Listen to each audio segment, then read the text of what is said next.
Baik, Assalamualaikum warahmatullahi wabarakatuh.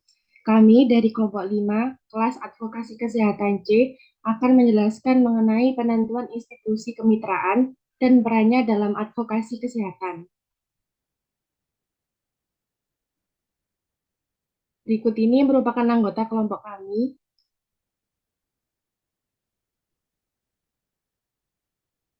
Next.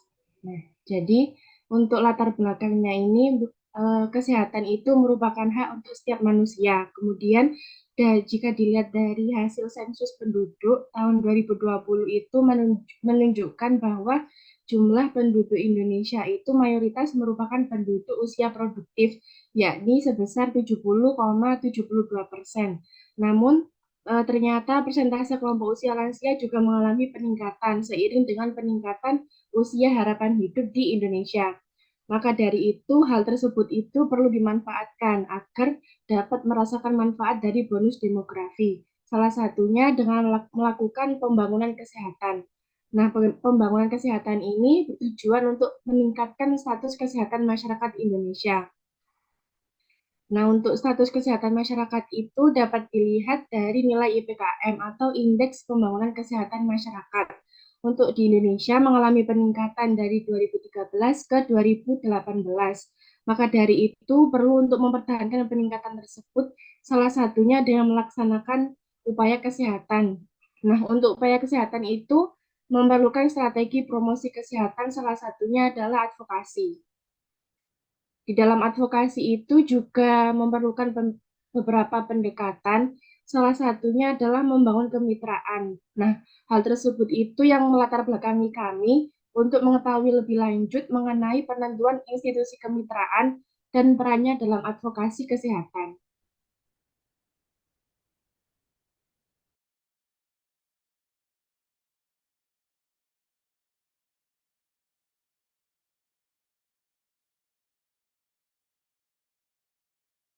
Baik, selanjutnya yaitu mengenai tinjauan pustaka. Di sini kami mengangkat mengenai tinjauan pustaka. Yang pertama ada pengertian kemitraan dan peran penting dari kemitraan itu sendiri. Kemudian 2.2 adalah langkah penentuan kemitraan.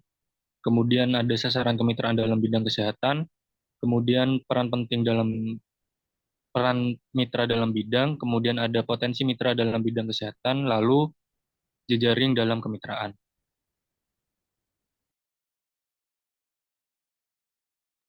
Baik, kemitraan dan peran pentingnya di sini, kemitraan didefinisikan sebagai suatu kerjasama jangka pendek maupun jangka panjang di antara dua atau lebih organisasi yang dimaksudkan untuk mencapai suatu tujuan tertentu demi memaksimalkan sumber daya dari setiap pihak yang terlibat dan memberikan suatu manfaat kepada kedua belah pihak serta dapat mencapai hasil yang berkualitas dan bermutu terhadap program yang akan dijalankan.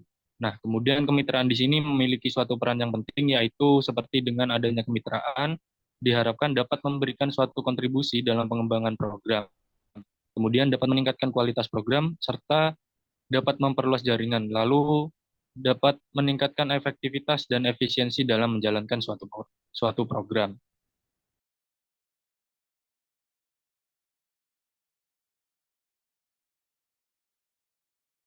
Untuk langkah-langkah penentuan kemitraan di sini yang pertama ada identifikasi lembaga intern.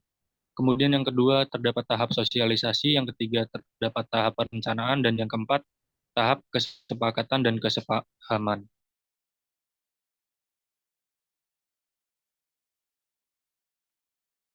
Baik, selanjutnya ada potensi mitra di dalam bidang kesehatan. Nah, untuk mencapai tujuan dan meningkatkan derajat kesehatan masyarakat, perlu adanya peningkatan kemitraan dan mengembangkan potensi mitra yang ada. Berdasarkan Kementerian Kesehatan Republik Indonesia pada tahun 2019, potensi kemitraan dalam bidang kesehatan dapat berupa yang pertama itu ada pemerintah. Pemerintah itu dapat menjadi mitra dalam hal pengetahuan serta pelaksanaan program kesehatan yang akan dilakukan. Kemitraan dengan pemerintah ini dapat membantu dalam pelaksanaan program kesehatan dan meningkatkan derajat kesehatan masyarakat. Lalu untuk potensinya sendiri itu dapat berupa menetapkan prioritas dan alokasi anggaran. Yang kedua, mengembangkan program kesehatan masyarakat, lalu membuat kebijakan dan aturan, lalu menyediakan data, mengetahui konteks dan menyesuaikan program dengan masyarakat sekitar, pengelolaan dalam dana serta sumber daya, dan lebih familiar dalam pelaksanaan program. Lalu yang kedua ada akademisi. Akademisi ini berpotensi dalam membantu di bidang pengetahuan melalui penelitian dan publikasi terkait program dan pembangunan kesehatan masyarakat. Lalu ada NGO atau Non-Governmental Organization, yaitu lembaga nirlaba yang menjadi mitra dalam konteks pelaksanaan program pembangunan kesehatan masyarakat. Lalu untuk potensi yang dimiliki oleh pihak NGO, yaitu yang pertama dapat menyebarkan informasi untuk menumbuhkan pemahaman publik, lalu dapat membantu dalam pendampingan dan capacity building dalam kegiatan kemitraan yang menyangkut masyarakat, lalu dapat membantu dalam pemantauan pelaksanaan program, membantu dalam proses advokasi dan kampanye sosial. Lalu selanjutnya ada masyarakat. Masyarakat yang dapat menjadi sasaran yaitu masyarakat yang memiliki potensi dan memahami kebutuhan di lapangan. Bisa di next. Selanjutnya ada sektor swasta. Potensi yang dimiliki oleh sektor swasta ini yang pertama memperluas jaringan untuk kemitraan saat pelaksanaan program. Yang kedua, potensi dalam kegiatan advokasi dan menyebarluaskan informasi. Lalu membantu dalam dukungan dana dan mengelola dana. Dan memiliki jaringan serta kerjasama di berbagai sektor. Lalu yang terakhir ada organisasi internasional yang memiliki potensi antara lain membantu dalam dukungan dana, lalu berpotensi dalam penguatan kapasitas sumber daya melalui pendampingan, pemahaman isu, dan jaringan kerjasama. Dan yang terakhir ada potensi dalam penguatan organisasi kemitraan. Lalu selanjutnya ada jejaring dalam kemitraan. Jejaring kemitraan itu merupakan kerjasama yang dibentuk oleh organisasi dalam usaha menggapai visi, misi, dan tujuan organisasi yang sesuai dengan sumber daya yang dimiliki dan tantangan yang ada.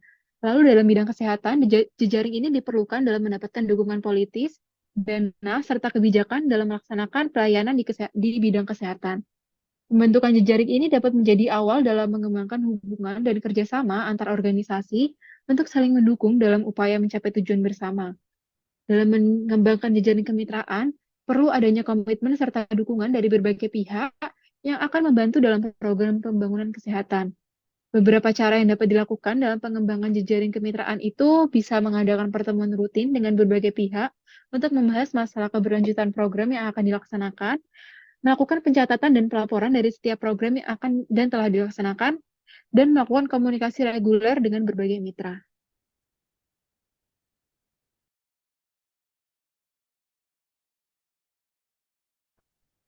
Selanjutnya adalah sasaran kemitraan dalam bidang kesehatan. Sasaran kemitraan sendiri merupakan suatu pihak yang bersedia bekerja sama dalam mencapai suatu tujuan bersama dengan masing-masing pihak memiliki hak, tanggung jawab, dan peran yang sesuai dengan kesepakatan.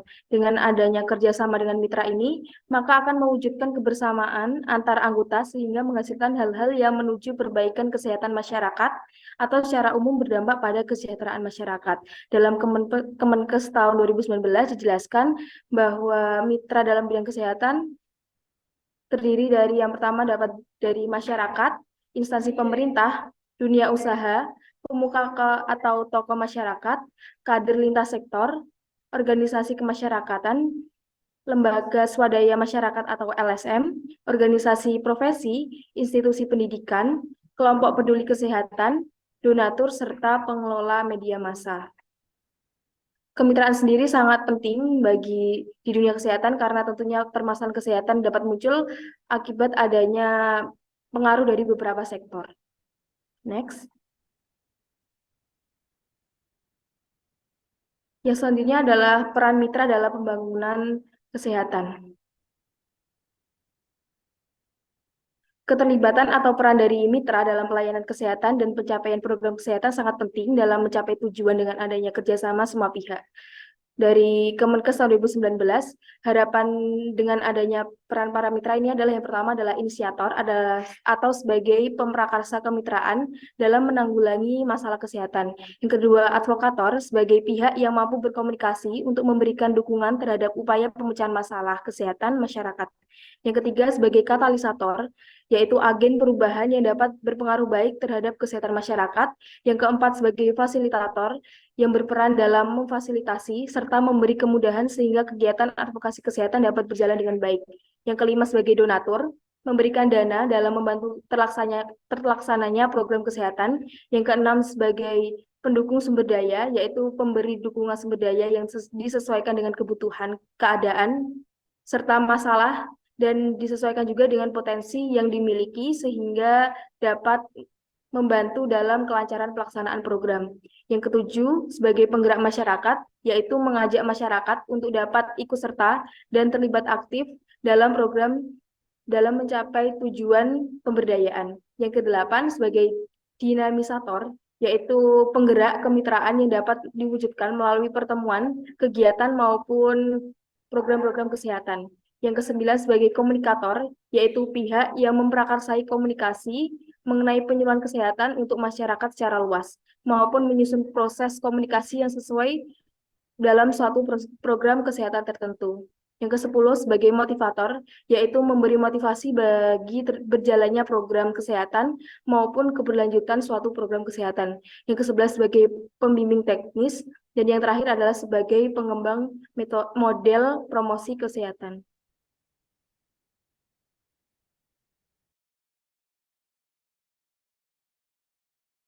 Yang selanjutnya yaitu studi kasus.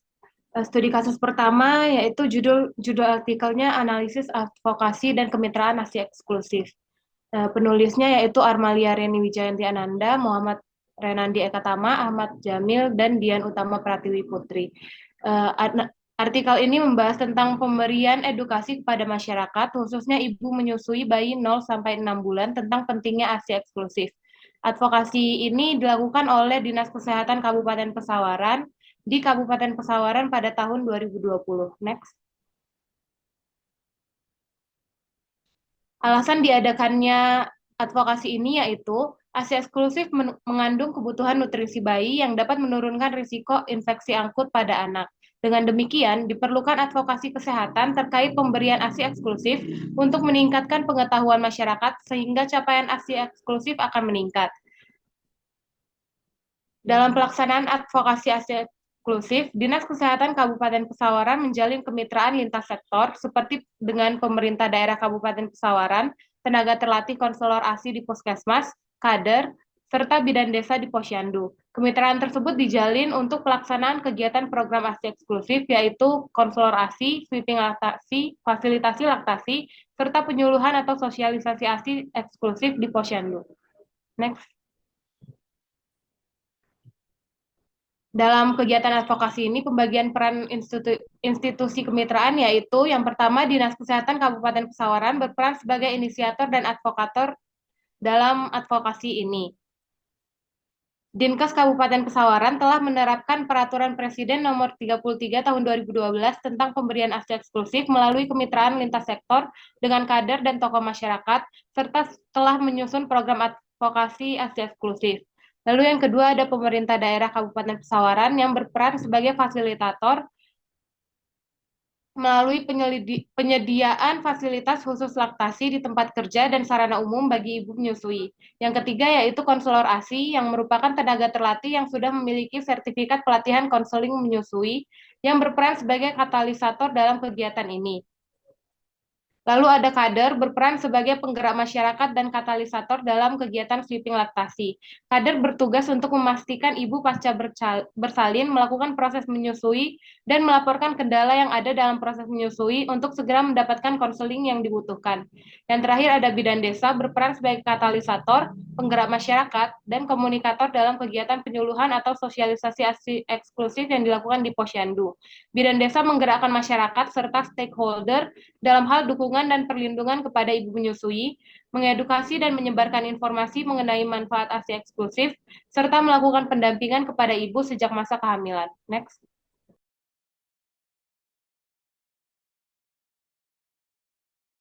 Untuk yang studi kasus selanjutnya adalah strategi promosi kesehatan dalam upaya rehabilitasi penyalahgunaan narkoba oleh Badan Narkotika Nasional Provinsi Maluku Utara tahun 2019.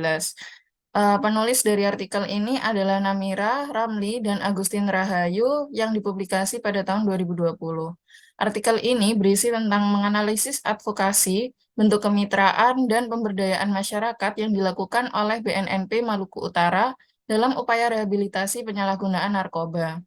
Kemudian advokasi ini dilaksanakan oleh BNNP Maluku Utara dan 4 orang informan, yaitu Kepala Bidang Rehabilitasi, Asesor BNNP Maluku Utara, kemudian Kepala Bidang Binaan Napi dan Anak, dan Asesor Lapas kelas 2A Ternate bagian Binadik. Next. Penelitian ini dilaksanakan pada tanggal 12 hingga 17 September tahun 2019, bertempat di kantor Badan Narkotika Nasional Provinsi Maluku Utara dan Lapas kelas 2A Ternate, Kota Ternate. Latar belakang dari masalah artikel ini adalah prevalensi penyalahgunaan narkoba di Indonesia yang tinggi, sehingga dibutuhkan suatu upaya untuk menangani dan menanggulangi kasus penyalahgunaan narkoba. Upaya yang dilakukan itu berupa langkah strategik, yaitu strategi promosi kesehatan yang meliputi advokasi, kemitraan, dan pemberdayaan masyarakat. Kemudian, hasil dari artikel ini diperoleh Badan Narkotika Nasional Provinsi Maluku Utara ini telah melakukan kemitraan dengan 12 instansi pemerintah dalam upaya rehabilitasi kasus penyalahgunaan narkoba. Instansi pemerintah tersebut terdiri dari beberapa rumah sakit, klinik, puskesmas, balai pemasyarakatan atau BAPAS, kemudian beberapa dinas terkait seperti Dinas Sosial dan Dinas Kesehatan, serta lembaga pemasyarakatan atau lapas. Next. Dari kemitraan ini juga menghasilkan surat perjanjian kerjasama atau PKS dan MOU dengan instansi pemerintahan dan komponen masyarakat yang melakukan kemitraan dengan BNNP Maluku Utara. Kemudian peran kemitraan dalam proses advokasi ini yaitu BNNP Maluku Utara menjadi berperan sebagai inisiator, yaitu pemprakarsa kemitraan dalam menanggulangi masalah penyalahgunaan narkoba. Kemudian BNNP Maluku Utara dan BNNP Pusat berperan sebagai fasilitator atau memberikan fasilitas dan kemudahan dalam kegiatan advokasi kesehatan, sehingga dapat berjalan dengan baik. Untuk fasilitas yang disediakan itu berupa layanan rehabilitasi seperti screening, asesmen, bimbingan teknis, sosialisasi, dan konseling. Kemudian instansi pemerintah ini berperan sebagai pendukung sumber daya dan komunikator. Karena kemitraan yang telah dilakukan itu akan menghasilkan beberapa layanan yang diberikan untuk melancarkan kegiatan rehabilitasi penyalahgunaan narkoba. Sehingga dalam memberikan layanan tersebut untuk meningkatkan pengetahuan, perubahan sikap, perilaku, motivasi, dan mengasah keterampilan, maka akan diberikan oleh sumber daya dari instansi pemerintah tersebut. Atau instansi itu akan mengerahkan sumber daya demi kelancaran kegiatan tersebut. Instansi pemerintah juga berperan sebagai advokator, yaitu pihak yang melakukan komunikasi untuk memberikan dukungan dalam menanggulangi masalah. Selanjutnya, komponen masyarakat atau LSM ini sebagai penggerak masyarakat, karena LSM ini dapat mengajak masyarakat untuk berperan aktif dalam menanggulangi dan mencegah penyalahgunaan narkoba. Kemudian LSM ini juga membantu upaya rehabilitasi yang dilakukan seperti mengetahui bagaimana dukungan motivasi, perhatian keluarga, dan perubahan perilaku ketika di rumah atau setelah atau pasca rehabilitasi. Selain itu, LSM juga bergerak sebagai advokator. Next. Selanjutnya adalah kesimpulan dari pemaparan yang telah disampaikan. Dapat disimpulkan bahwa kemitraan merupakan kerjasama yang dilaksanakan oleh beberapa pihak untuk menjalankan suatu program.